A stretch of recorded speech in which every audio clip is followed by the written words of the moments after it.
Bom dia, meus amados irmãos, que a graça e a paz que vem da parte do nosso Deus, da parte do nosso Senhor e Salvador Jesus Cristo, possa nos abençoar de maneira que a gente possa continuar crescendo no conhecimento de Deus, compreendendo a sua graça maravilhosa derramada sobre nós abundantemente, sempre visando aí a nossa salvação.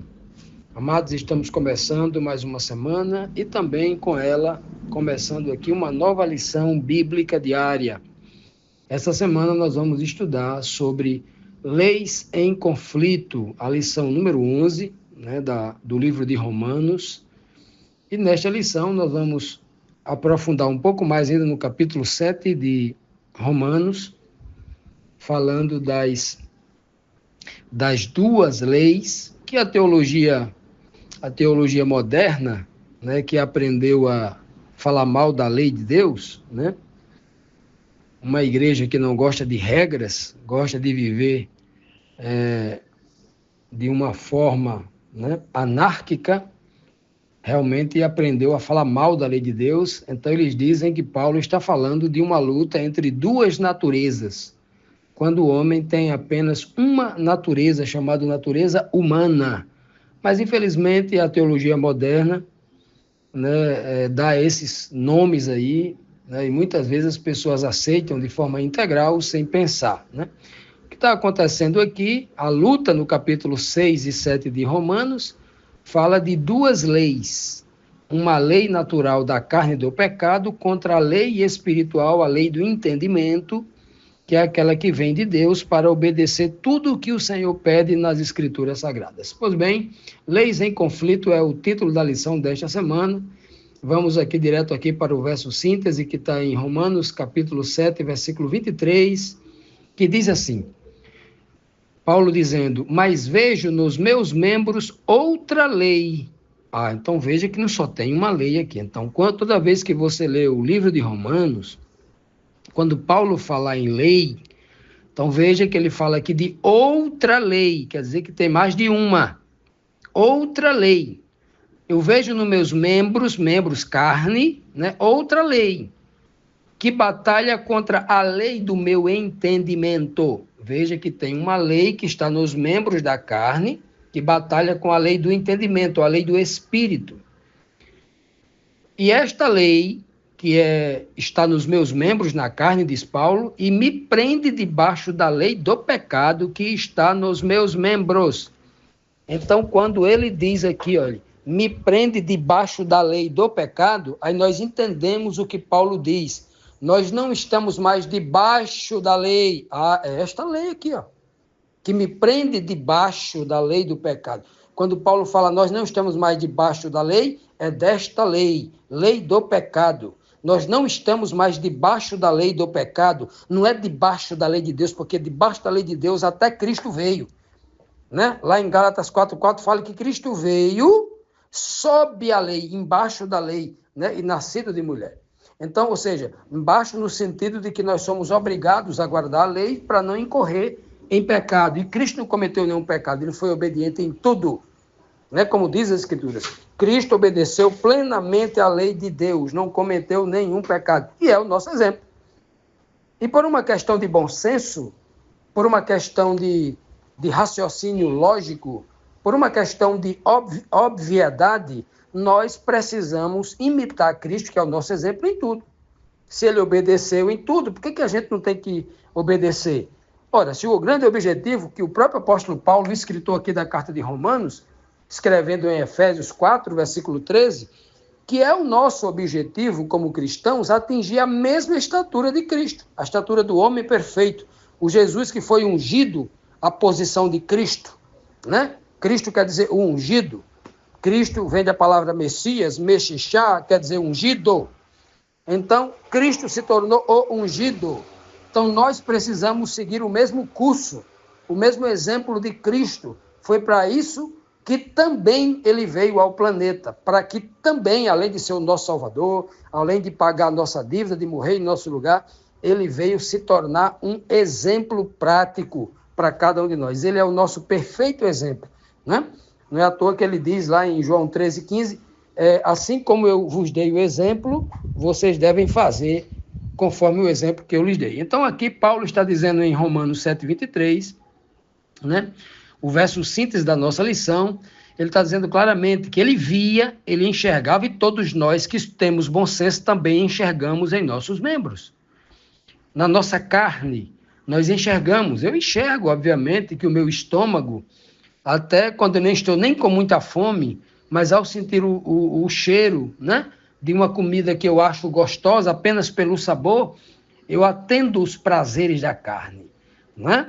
Então, assim, o homem, às vezes o homem nem está, assim, querendo atender um determinado desejo da sua carne, mas ao ver, aos olhos tocar alguma coisa que lhe dá prazer, ele começa a querer aquilo, não é mesmo? Muita gente não é conquistado pelos olhos, né? Pois é. Então, ele tem essa lei nos membros. Paulo diz que essa lei, ela batalha contra a lei do entendimento, né? A lei da carne, ela quer possuir aquilo, mesmo quando não é o momento, quando não é permitido, quando aquilo é um excesso que não vai fazer bem à mente, ao corpo, à saúde, né? A carne, ela quer isso, né?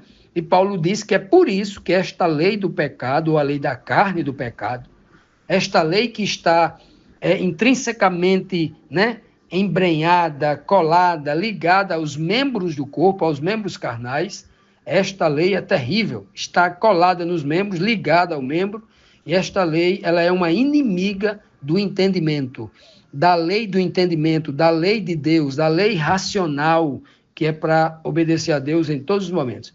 E aqui, esse verso aqui, é um verso que diz muito, resume praticamente o que Paulo vem tentando falar desde parte ali do capítulo 6 e todo o capítulo 7. Se alguém tem alguma dúvida, quando tiver dúvida, guarde esse verso aí na mente, Romanos 7,23, que é praticamente uma síntese, um resumo do que ele vem falando dessas duas leis que se digladiam aí dentro do corpo humano, né? Uma luta entre mente e carne, entre espírito e carne.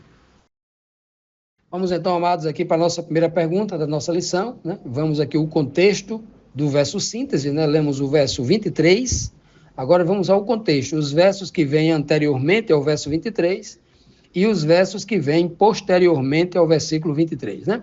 Vamos lá então. Como Paulo ilustrou a força da carne contra a lógica, o raciocínio, né, do raciocínio da lei do espírito, né, da lei do entendimento, que ele vai usar aqui um pouco mais na frente.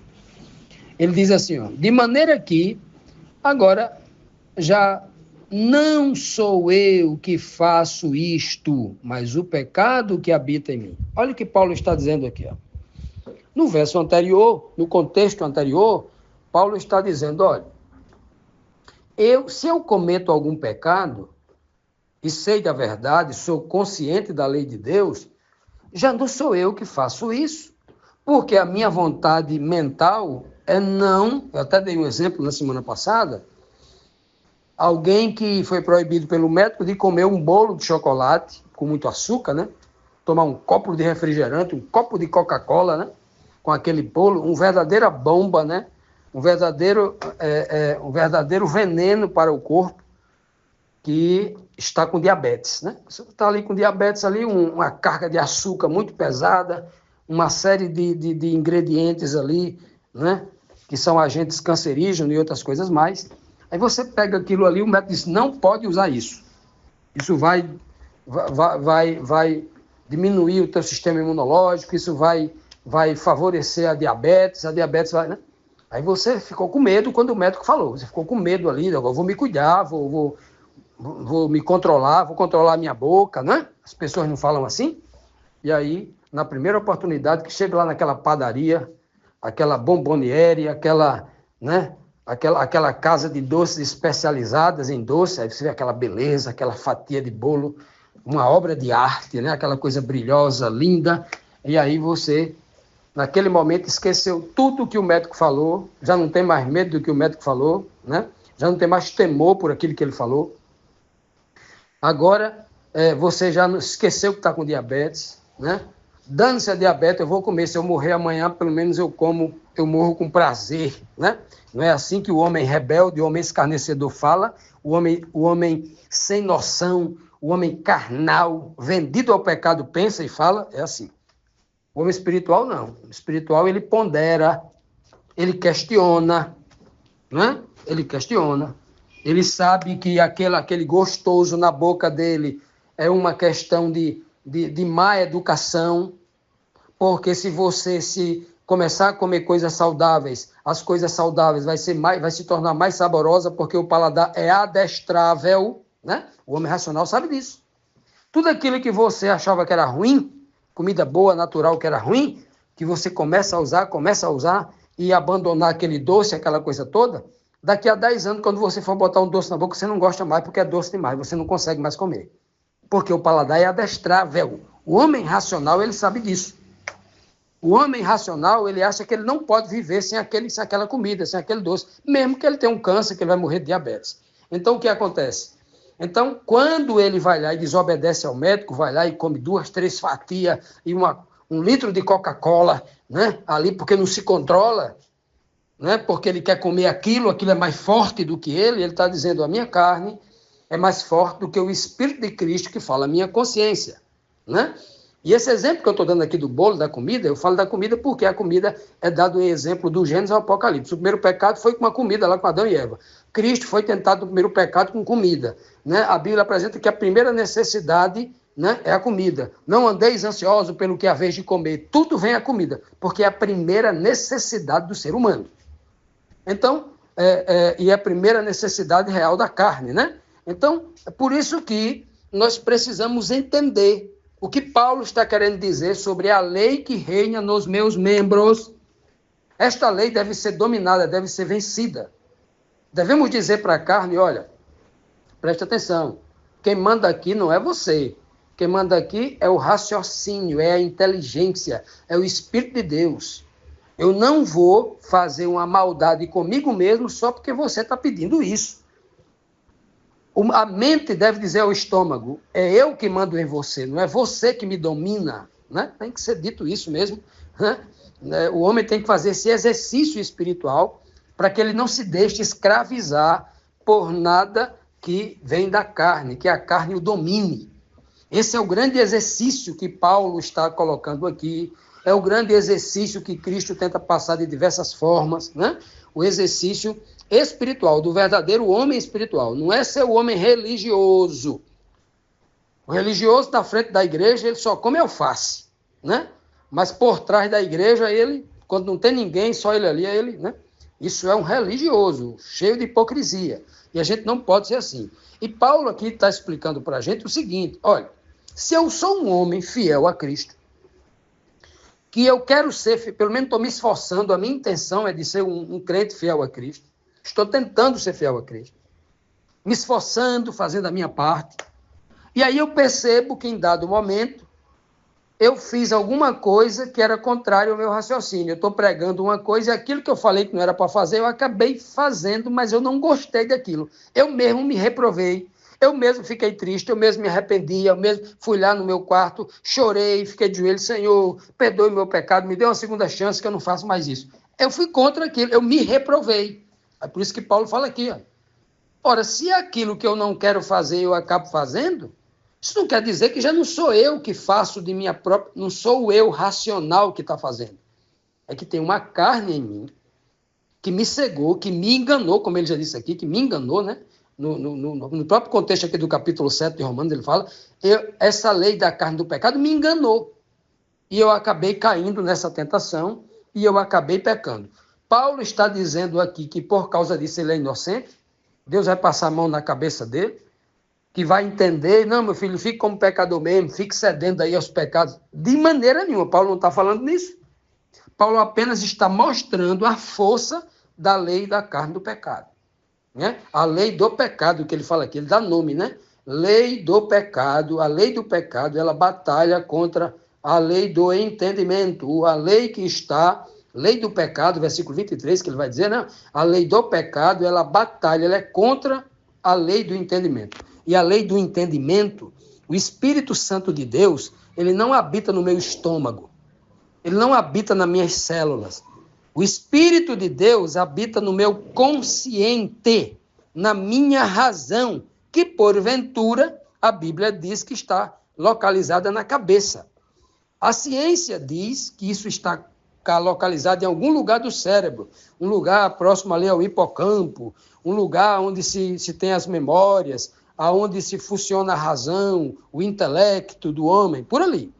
Então, o Espírito de Deus não habita em célula, ele habita na razão, habita no consciente, num ambiente que você não pode classificá-lo como físico. Olha, vou abrir a mente aqui do homem, o cérebro do homem, vou abrir aqui o cérebro do homem. Está nessas células aqui, ó. A mente dele, o raciocínio está aqui. Que células essas que pensam, que têm a capacidade de escolher e decidir? A ciência jamais vai encontrar isso, porque é um lugar onde ninguém sabe.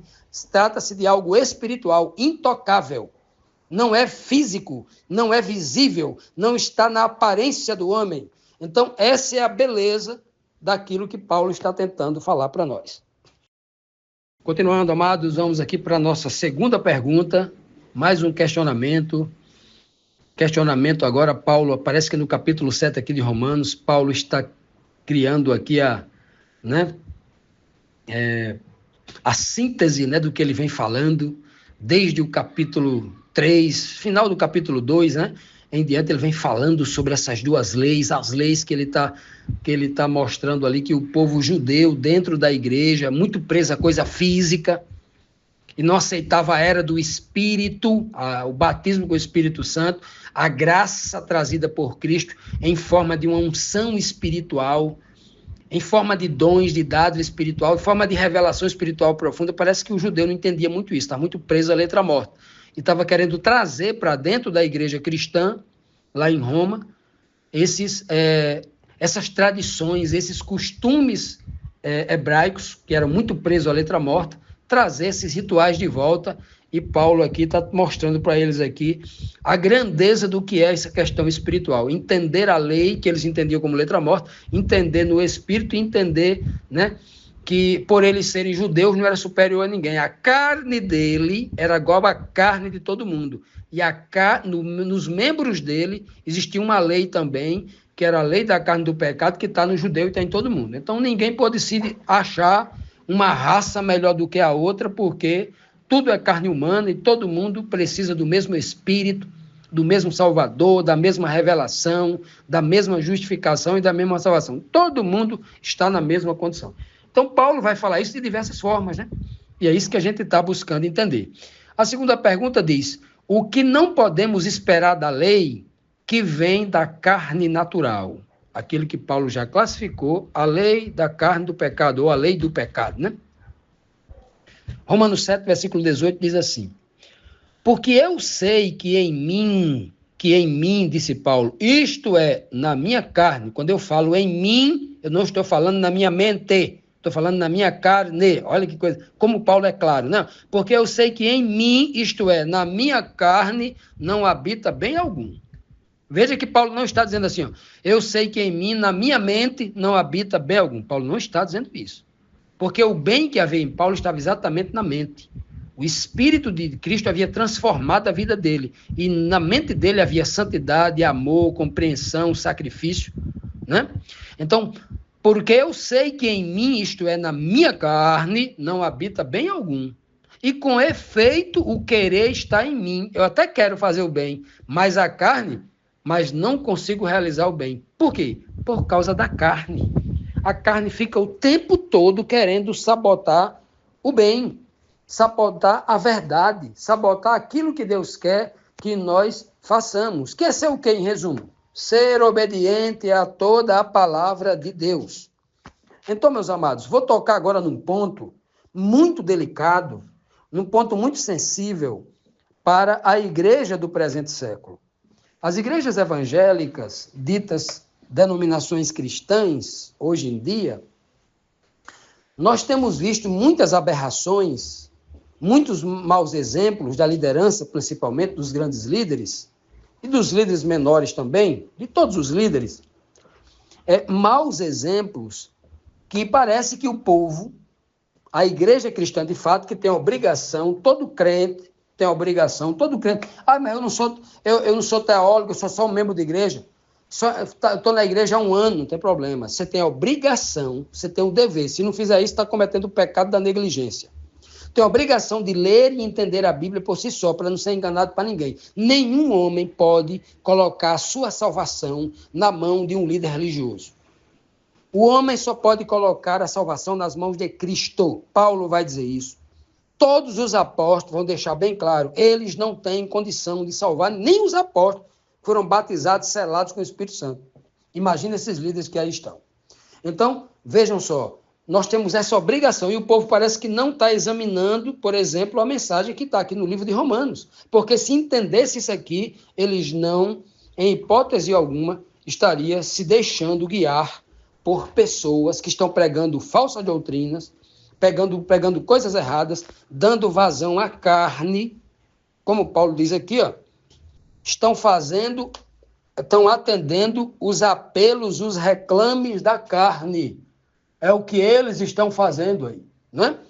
Eles estão fazendo isso. E como é que eu posso identificar que um pastor que diz que é espiritual, que faz isso, que faz aquilo, que dá cambalhota, que ressuscita gente, que cura esquema letal, que ele é carnal? Paulo vai dizer aqui, ó, porque eu sei que em mim, isto é, na minha carne, não habita bem nenhum. E com efeito, o querer está em mim, eu quero, mas não consigo realizar o bem. O que é o bem descrito por Cristo? O que é o bem que nós encontramos no exemplo de Cristo e dos apóstolos?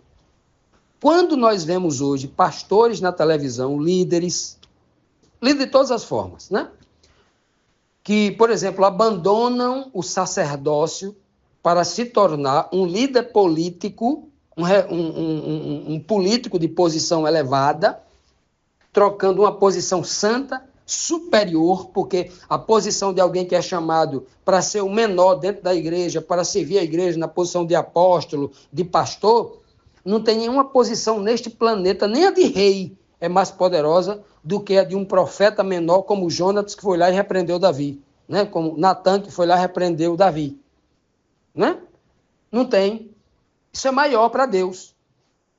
E o homem troca a posição de pastor para ser um deputado, para ser um senador, mostra claramente que o mal está nos seus membros. Ele está sendo dominado pela lei da carne.